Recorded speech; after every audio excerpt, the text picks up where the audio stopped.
लहानपणापासून रुद्रांशचा आवडता खेळ साबणी दिसले की तो मग त्याच्यापासून काही ना काही बनवत असतो किंवा आपल्या गाडीवर लादून इकडे तिकडे फिरवत असतो.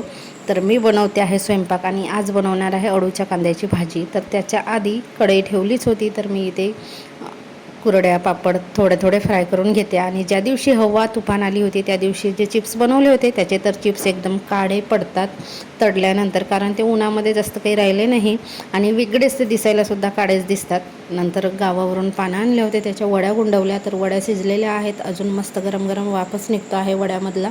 आणि 18 तारखेला होती आमची ॲनिव्हर्सरी. ते आल्यापासून आम्ही बाहेर वगैरे जेवायला कधी गेलंच नव्हतं. म्हणजे फॅमिली मिळून हे माणसं वगैरे तर जातातच संगी सोबतीसोबत, पण आम्ही लेडीज लोक घरातच खातो आणि घरातच राहतो. तर ॲनिव्हर्सरी निमित्त मग बाहेर जेवायला गेलो. तर आम्ही तिथे काय खाल्लं, शाही पनीर आणि नॉन रोट्या, जिरा राईस असं खाल्लं. रुद्राजने एक किंडर जॉय खाल्ला आणि तिथे तर तो झोपूनच गेला. घरातूनच त्याला भरवून घेतलं होतं, कारण त्याचं काही गॅरंटी नसते, संध्याकाळी झाली आंघोळ वगैरे झाली की झोपतो.